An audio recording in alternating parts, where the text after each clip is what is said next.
Hello everyone, welcome to NEET made easy. आज हम शुरू करने जा रहे हैं part 5 of the NCERT line by line explanation of chapter biodiversity. आज हमें शुरू करना है पेज नंबर 264 से from the topic causes of biodiversity losses. Let us start with the tagline. एक बार ये वीडियो देख डाला तो आपका नीट पेप होगा जिंगल आला। तो हम शुरू करते हैं कॉजेज ऑफ बायोडाइवर्सिटी लॉसेस से। So the first line is the accelerated rates of species extinction that the world is facing now are largely due to the human activities। ये तो हमें पता चल गया है कि ज़्यादातर जो एक्सटिंक्शंस हो रही हैं उनका मेन रीज़न क्या है, ह्यूमन की एक्टिविटीज़, जिसे हम एंथ्रोपोलॉजिकल एक्टिविटीज़ भी बोल सकते हैं। There are 4 major causes. हम बायोडाइवर्सिटी के 4 मेन कॉजेज पढ़ेंगे जिन्हें कि इविल क्वार्टेट बोला जाता है, is the sobriquet use to describe them. मतलब जो बायोडाइवर्सिटी लॉसेस को हम 4 कॉजेज पढ़ेंगे उसे इविल क्वार्टेट के नाम से जाना जाता है। सो द फर्स्ट लॉस का जो टाइप दिया गया है that is habitat loss and fragmentation. This is the most important cause driving animals and plants to extinction. ये जो हम 4 लॉसेस के टाइप पढ़ेंगे उनमें से सबसे ज़्यादा इंपॉर्टेंट है। मेनली जो बायोडाइवर्सिटी का लॉस हो रहा है वो इसकी वजह से हो रहा है, तो ये आपको आना चाहिए। और ये प्रीवियस ईयर क्वेश्चन में भी पूछा गया था कि कौन से, मतलब चारों लॉसेस के नाम दे दिए थे और पूछा गया था कि कौन सा मेजर कॉज है। That is the habitat loss and fragmentation. Next line is the most dramatic examples of habitat loss came from the tropical rain forest. तो मेनली हमें कहाँ से इस चीज़ के एग्जाम्पल मिले, ट्रॉपिकल रेन फॉरेस्ट से। Once covering more than 14% of the Earth's land surface, these rainforests now cover no more than the 6%। कभी के टाइम पर ये जो ट्रॉपिकल रेन फॉरेस्ट थे ये अर्थ का 14% से ज़्यादा लैंड का एरिया ऑक्यूपाई करते थे, लेकिन अब ऐसा हाल हो गया कि ये 6% भी ऑक्यूपाई नहीं करते हैं। तो ये आपको न्यूमेरिकल वैल्यूज़ याद रखनी है कि पहले कवर करते थे 14% और अब no more than the 6%। Next line is they are being destroyed fast. ये बहुत जल्दी जल्दी डिस्ट्रॉय हुए जा रहे हैं। क्यों हो रहे हैं? ह्यूमन एक्टिविटीज़ की वजह से। जैसे अर्बनाइजेशन होता है, हम फैक्ट्रीज़ को डेवलप करते हैं, तो इस वजह से जो सारे फॉरेस्ट हैं उन्हें काटा जा रहा है। Next is by the time you finish reading this chapter 1000 more hectares of rain forest would have been lost. ये बोल रहे हैं कि इतनी देर में आप पूरा चैप्टर पढ़ोगे 1000 हेक्टेयर से ज़्यादा फॉरेस्ट और काट दिए जाएंगे। मतलब इससे आप अंदाज़ा लगा सकते हो कितनी तेज़ी से मतलब पौधे कट रहे हैं। The next line is the Amazon rainforest. It is so huge that it is known as the lungs of the planet। तो Amazon rainforest के बारे में बताया गया है कि इन्हें हम lungs of the planet बोलते हैं और ये नीट 2020 के प्रीवियस ईयर क्वेश्चन में भी पूछा गया है। Harboring probably millions of species is being cut and cleared। यहाँ की भी बहुत ज़्यादा स्पीशीज़, मतलब जैसे यहाँ पे रहती हैं मिलियंस ऑफ स्पीशीज़ रहती हैं, लेकिन इसे भी बहुत ज़्यादा काटा जा रहा है। किस पर्पज़ की वजह से? For cultivating the soybeans, mainly soybeans को उगाने के लिए, और for the conversion to grasslands for raising the beef cattle. और इसलिए कि ग्रासलैंड्स बनाए जा रहे हैं ताकि बीफ केटल का हम उत्पादन कर सकें, मतलब वो वहाँ पर फीड करेंगी तो उस वजह से बीफ केटल के लिए अच्छा होगा। तो हमें 2 मेन कॉज पता चले। पहला तो ये कि कल्टीवेटिंग सोयाबीन्स के लिए, और दूसरा ये था कि जो भी नॉनवेज पर्पज़ के लिए हम केटल को यूज़ करते हैं उसके लिए ग्रासलैंड्स के अंदर कन्वर्ट किया गया ताकि वो जो केटल हैं वो वहाँ पर फीड कर सकें। Next line is besides total loss the degradation of many habitats by pollution also threatens the survival of many species. तो ये बता रहे हैं कि जो लॉस हो रहा है उसके अलावा भी जो पॉल्यूशन हो रहा है उसकी वजह से भी सर्वाइवल ऑफ स्पीशीज़ पर इफेक्ट पड़ रहा है, क्योंकि पोल्यूशन की वजह से भी काफ़ी स्पीशीज़ मर जाती हैं। Next line is when large habitats are broken up into small fragments due to the various human activities, mammals and birds requiring large territories and certain animals with migratory habitats are badly affected, leading to the population declines। तो यहाँ पर बोल रहे हैं कि जब बड़े बड़े हैबिटेट्स को छोटे छोटे फ्रेगमेंट्स में ब्रेक किया जाता है ह्यूमन एक्टिविटीज़ की वजह से, तो जो बर्ड्स और मैमल्स हैं जो रिक्वायर करते हैं लार्ज टेरिटरीज, मतलब ज़्यादा एरिया में, जैसे काफ़ी सारे बर्ड्स इकट्ठे रहते हैं, और जो एनिमल्स हैं जिनकी माइग्रेटरी हैबिटेट्स होते हैं कि वो माइग्रेशन करके सर्टेन टाइम पीरियड के लिए कहीं और चले जाते हैं, कहीं और जगह पर शिफ्ट हो जाते हैं, तो उनकी काफ़ी सारी हैबिट्स बैडली अफेक्टेड हो जाती हैं और उनकी पॉपुलेशन इस वजह से कम होने लग जाती है। तो ये पूरा था हैबिटेट लॉस एंड फ्रेगमेंटेशन का पैराग्राफ। इसमें आपको मेनली क्या याद रखना है कि ये मोस्ट इंपॉर्टेंट कॉज है। दूसरा क्या है, यहाँ पर जो ट्रॉपिकल रेन फॉरेस्ट का एग्जांपल दिया हुआ था कि ज़्यादातर ये 14% ऑक्यूपाई करते थे पहले, अब लेकिन 6% से भी कम ऑक्यूपाई करते हैं। फिर अमेजॉन फॉरेस्ट के बारे में बताया था कि इसे लंग्स ऑफ प्लैनेट भी बोलते हैं। फिर बताया था कि कौन से 2 रीज़न थे जिस वजह से अमेजॉन रेन फॉरेस्ट को काटा जा रहा है। और फिर अब हम पढ़ते हैं next point, that is over exploitation. Humans have always depended on nature for food and shelter. Humans हमेशा से नेचर पर डिपेंड रहे हैं फूड और शेल्टर के लिए। But when need turns into greed it leads to the over exploitation of natural resources. लेकिन अब जो ह्यूमन बीइंग है वो लालची होने लग गए, उन्हें ज़्यादा चीज़ें चाहिए, तो इस वजह से क्या होने लग गया, ओवर एक्सप्लॉयटेशन होने लग गया नेचुरल रिसोर्सेज का। ज़्यादा से ज़्यादा पेड़ काटने लग गए, ऐसे ही एनिमल की हंटिंग शुरू कर दी, तो मतलब इस वजह से ओवर एक्सप्लॉयटेशन शुरू होने लग गया। Next line is many species extinctions in the last 500 years. Steller sea cow, passenger pigeon were due to the over exploitation by the humans. तो यहाँ पर हमें दो चीज़ों के एग्जाम्पल दिए गए हैं कि लास्ट 500 ईयर्स के अंडर ओवर एक्सप्लॉयटेशन हुई, किनकी, मेनली स्टीलर सी काउ की और पैसेंजर पिजन की। ये एग्जाम्पल आपको याद रखने हैं। कई बार एग्जाम्पल मतलब ऐसे दिया जाएगा कि पैसेंजर पिजन किन 4 बायोडाइवर्सिटी लॉसेस के अंदर आता है मेनली, कि वो किस वजह से ख़त्म हुआ था, तो उसका आंसर होगा over exploitation. Next line is presently many marine fishes population around the world are over harvested. अब क्या हो रहा है कि जो मेराइन फिशेज हैं उन्हें बहुत ज़्यादा हम ओवर हार्वेस्ट कर रहे हैं, क्योंकि ज़्यादातर लोग जैसे जो नॉन वेज पीपल हैं वो फिशेज को खाते हैं, तो उस वजह से ज़्यादा ओवर हार्वेस्टिंग हो रही है, जिसकी वजह से कि endangering the continued existence of some commercially important species. इस वजह से उनकी जो स्पीशीज़ है वो कम होती जा रही है। Next is the third point, alien species invasions. When alien species are introduced unintentionally or deliberately for whatever purpose, some of them turn invasive and cause decline or extinction of the indigenous species.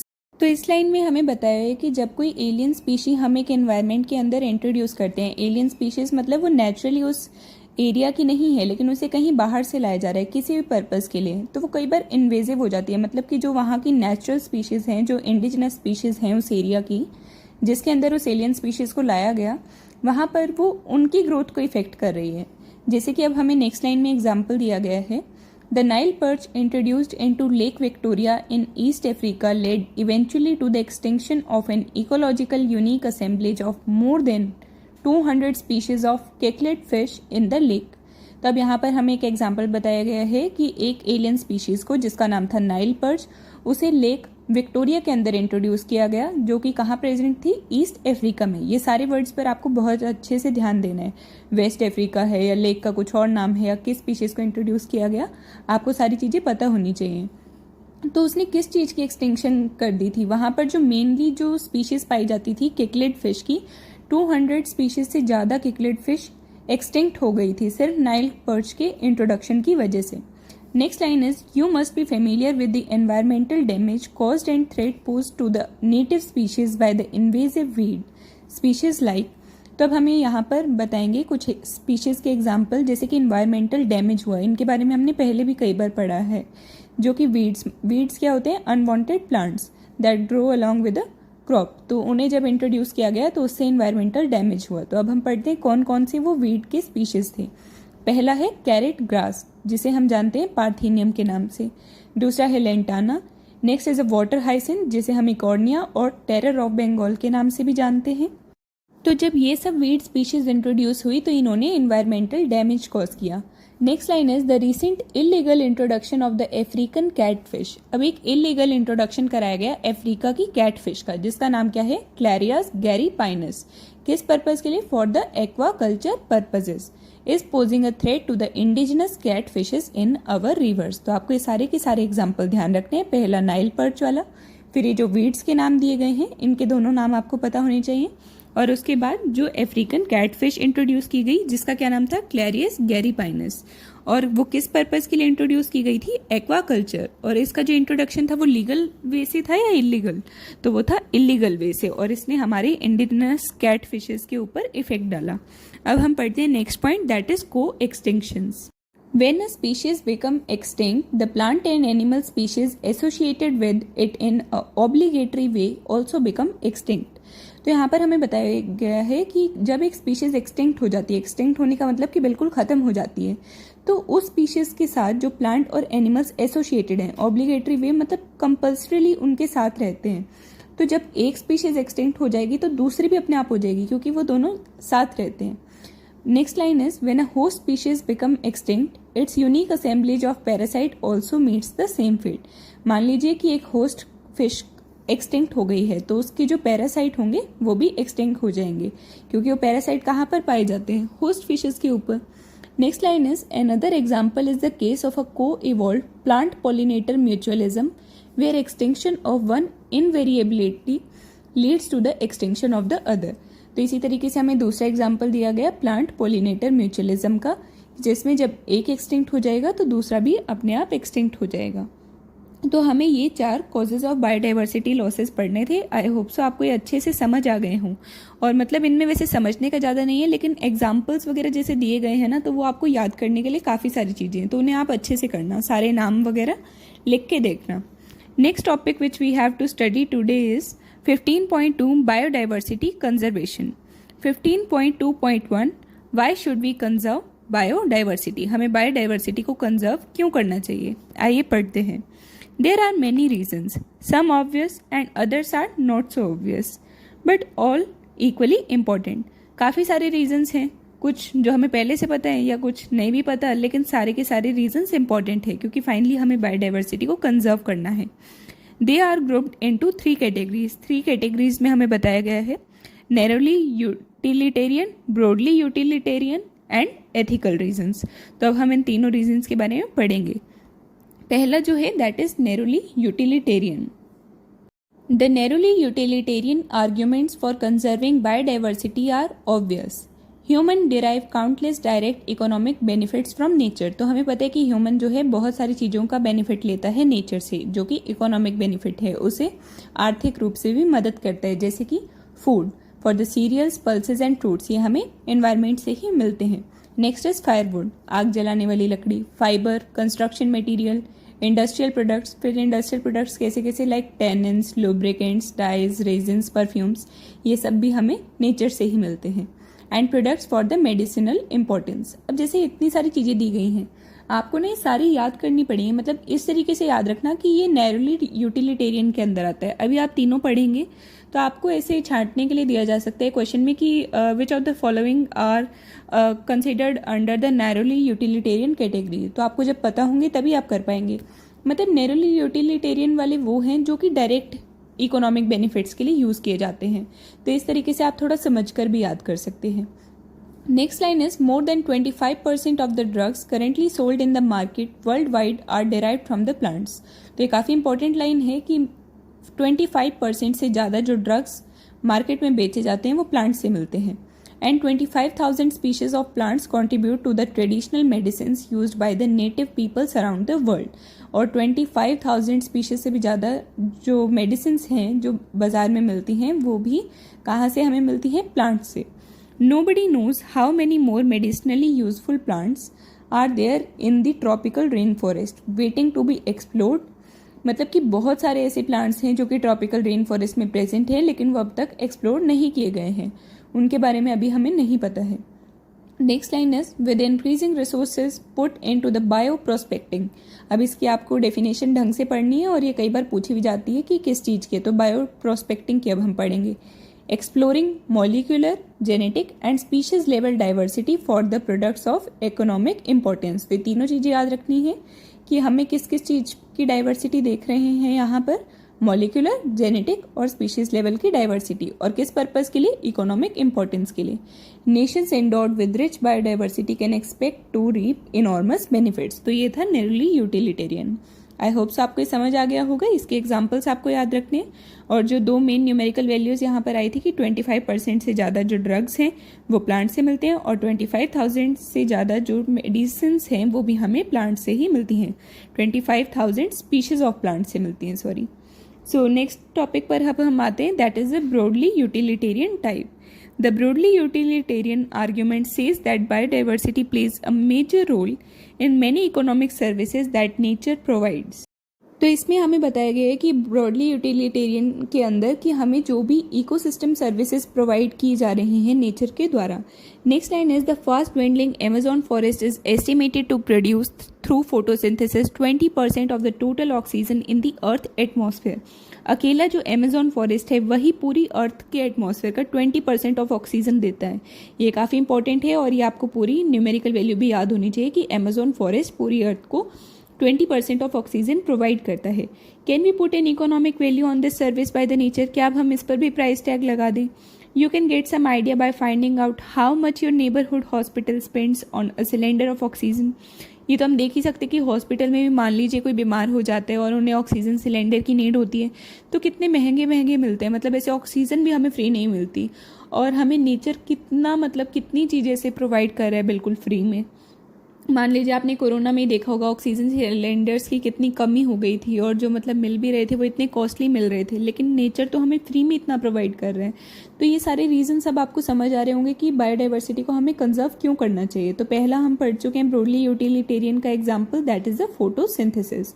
अब हम आते हैं second point पर, that is a pollination, without which plants can not give us fruits और seeds. Pollination एक ऐसा process है, अगर ये नहीं होगा तो उसके बिना प्लांट्स हमें फ्रूट्स या सीड्स नहीं दे सकेंगे। Is another service ecosystem provide through pollinated layers, bees, bumblebees, birds and bats। तो ये पोलिनेशन कैरी आउट किया जाता है, कुछ हमें पोलिनेटर्स के एग्जाम्पल दिए गए हैं जैसे कि बीज, बम्बलबीज, बर्ड्स और bats. What will be the cost of accomplishing pollination without the help from the natural pollinators? तो बोलते हैं कि मतलब ये लोग भी तो इतना सेल्फलेसली हमें प्रोवाइड कर रहे हैं। मान लीजिए अब हम बीज वगैरह को थोड़ी कुछ पैसे देते हैं, लेकिन वो खुद ही हमारे लिए कर रहे हैं ना। मतलब नेचर देखो हमारे लिए क्या क्या कर रहा है जिसकी हमें अभी कदर नहीं है, और हम फिर भी ऐसे पॉल्यूशन करते रहते हैं और सब कुछ। तो हमें कितना ध्यान रखना चाहिए और बायोडाइवर्सिटी को कैसे कंजर्व करना चाहिए। There are other intangible benefits that we derive from the nature, the aesthetic pleasures of walking through the thick woods, watching spring flowers in a full bloom, और waking up to a bulbul song in the morning. Can we put a price tag on such things? और देखिए aesthetic pleasures हमें कितने सारे nature provide कर रहा है। अब देखिए हम जैसे मतलब जंगलों में घूमने जाते हैं, या सुबह सुबह जैसे हम उठते हैं और कोयल चहका रही होती है, तो मतलब इन चीज़ों के थोड़ी पैसे लेते हैं, लेकिन हमें कितनी सारी चीज़ें नेचर के द्वारा प्रोवाइड की जा रही हैं। अब आप ही देखिए, आप फूलों की फ़ोटो खींचते हैं, कुछ करते हैं, तो मतलब वो तो आपसे कुछ नहीं मांगते ना, सिर्फ यही तो चाहते हैं कि हाँ ऐसे पोल्यूशन ना करें आप, मतलब सब नेचर अच्छे से रहे। तो इन चीज़ों से पढ़ के आपको थोड़ा समझ आ रहा होगा कि आपको क्यों क्यों बायोडाइवर्सिटी को कंजर्व करना चाहिए। अब हम आते हैं थर्ड पॉइंट पर, that is the ethical argument. The ethical argument for conserving biodiversity relates to what we owe to the millions of plants, animals and microbe species with whom we share this planet। तो यहाँ पर हमें बता रहे हैं कि मतलब इसके बारे में मतलब आप ऐसे समझ सकते हैं कि प्लांट्स, एनिमल्स और माइक्रोब स्पीशीज मतलब सबके लिए हम कितने ज़्यादा मतलब जैसे वो होते हैं ना कि किसी चीज़ का उधार ले रखा होता है हमने, तो मतलब उन चीज़ों के बारे में बता रहे हैं कि मतलब ये सारी चीज़ें हमें इतना कुछ प्रोवाइड करती हैं। Next is philosophically or spiritually we need to realize that every species has some intrinsic value, even if it may not be of current or any economic value to us। मतलब philosophically और spiritually आप ऐसे देखें कि हमें इतनी सारी चीज़ें प्रोवाइड करती है, मतलब कई ऐसी चीज़ें होती है ना कि जिनकी पैसे में मोल नहीं होता उतना, लेकिन वैसे हमारे लिए बहुत ज़्यादा इंपॉर्टेंट होती हैं, right. We have a moral duty to take care for their well-being and pass on our biological legacy in good order to the future generations। तो ये हमारी मॉरल ड्यूटी बनती है कि हम बायोडाइवर्सिटी का ध्यान रखें, सारे नेचर का ध्यान रखें, अपनी तरफ से जो जो अच्छी चीज़ें कर सकते हैं, पॉल्यूशन ना करें, पेड़ों को उगाएं। तो ये सारी चीज़ें हमें आगे भी फ्यूचर जनरेशन्स पर भी पास ऑन करनी है। तो आई होप सो आपको आज का लेक्चर अच्छे से क्लियर होगा। आज हमें यहीं तक कवर करना था। कोई भी डाउट हो तो आप कमेंट सेक्शन में पूछ सकते हैं। नेक्स्ट क्लास में ये चैप्टर ओवर हो जाएगा। Thank you so much.